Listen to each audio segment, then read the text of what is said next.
This video is about a scammer claiming to represent Chase Bank. The scam took place today. The potential victim was my own sister, and please share this video as far and wide as possible to raise awareness.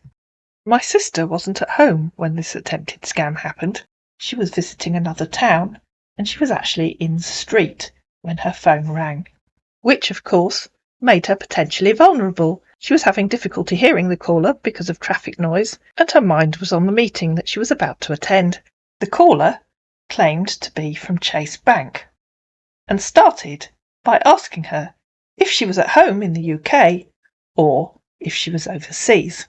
My sister confirmed she was in the UK. The caller then asked her if she'd made any purchases from Groupon in Australia. She hadn't, so the caller said he would disconnect the call and asked her to then check her Chase app. Sure enough, there were 2 transactions on her Chase account for Groupon in Australia. Both, when we looked later, were made 2 minutes after the caller initially phoned her. The caller then called back and asked her to confirm that the transactions had appeared on her account, which they had. He then said he would reverse the transactions. He then told her that he would disconnect the call again and once again asked her to check her app to ensure that the transactions had indeed disappeared. At this point in the scammer was building the victim's confidence. The transaction had indeed been reversed, as he said it would be, giving the victim confidence that Chase Bank were in fact on the case and had spotted the false transaction. The caller called again, asking if my sister had made a much larger purchase from eBay in the UK. A notification popped up on her phone from Chase Bank, asking her to approve or reject a transaction for over £6,000. My sister immediately rejected it. The caller wasn't happy and tried to explain to my sister that she needed to accept the transaction, giving her the usual long convoluted scammer explanation of why she needed to accept it before he could reverse it. A similar notification then appeared on her phone from Chase, asking her to accept or reject a transaction for the same amount. By now, my sister was suspicious. She couldn't understand why she needed to accept a transaction that the bank were telling her was going to be rejected. She was also unhappy with the scammer's bullying and persistent attitude. The caller had repeatedly tried to bully her into accepting the second transaction. She rejected that too and terminated the call. She then phoned Chase Bank, using their banking app to do so that she knew that she was talking directly to Chase Bank. Chase confirmed that they hadn't called her and also confirmed that any call coming from them would not have shown as a private number. During the course of the call, he told my sister several things, the sort of things that scammers say and which, in retrospect, don't make sense, but at the time can sound very convincing. One of the things he told my sister was that in future she would need to do a video call with him to verify her identity. He told my sister that earlier today he had spoken to someone claiming to be her. He said he'd phoned that person to verify the eBay transaction because it was for such a large amount of money, but that person had told him that they weren't able to do a video call at that time. He even told my sister that he was suspicious of that person and believed that they weren't real, which was why he was then phoning my sister. Of course, when you think about it, none of that makes sense, and obviously that phone call never took place because the only phone number my sister has was the one that he was now calling her on. Also, while he was calling her, from time to time notifications appeared on her phone with a code. My sister questioned this and asked him why these notifications were appearing, because they all claimed that they would expire after 5 minutes. His explanation was that they weren't necessary at the moment, but later he would need one. Once my sister became suspicious, she terminated the call with the scammer and rejected the second eBay verification.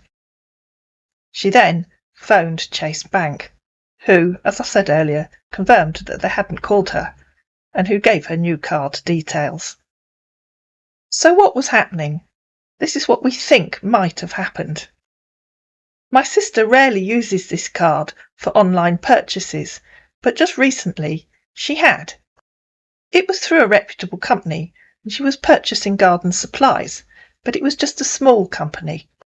She'd inputted her card details, and we think that somehow the scammers had gained access to the payment system being used, or had a rogue employee working for that payment system. They then, of course, had her name, her phone number, her email address, and her bank account details. And we think the scam works like this. They start by phoning the potential victim and telling them that these small transactions have been made overseas. Transactions that the scammer is making while talking to the potential victim, as we saw earlier, because those transactions took place after he'd first called.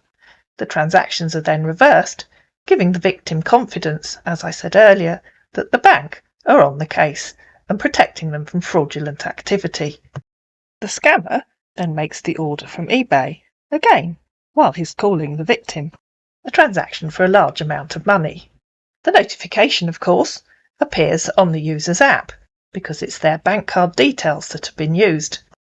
The scammer is hoping to persuade the victim to accept that transaction, giving them the long convoluted story about why they need you to approve the transaction before they can then reject it. The scammer has the Chase Bank app on their own phone. They can set it up with your bank account details because, of course, they know them. But what they can't do is log in because they don't know your login details. So they tap on the password reset button, and the reset code, the codes that my sister was receiving, are then sent to you, the potential victim. This part of the scam is common to other scams, especially when social media accounts are taken over. The scammer tells the victim that a code will be sent to their phone and then asks them to give them that code. Had this scam got to the point where the scammer felt comfortable to ask my sister for that code, he would then, of course, have reset the password for her banking app and then had access to her bank account.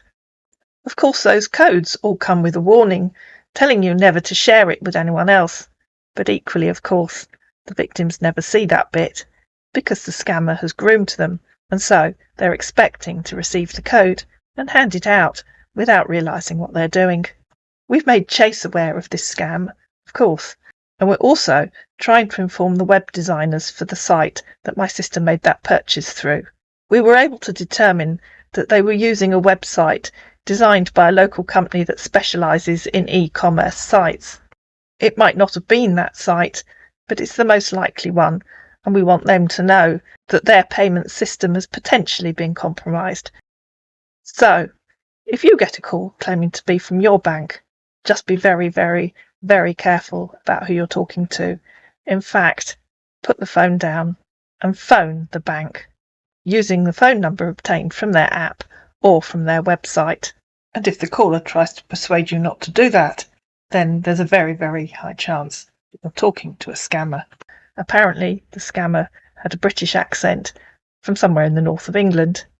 And if a potential victim was caught unawares, I think it would be very easy for them to fall for this scam. I've made this video on the day the scam happened in the hope that people will share it as far and wide as possible, because obviously this scam is current and active.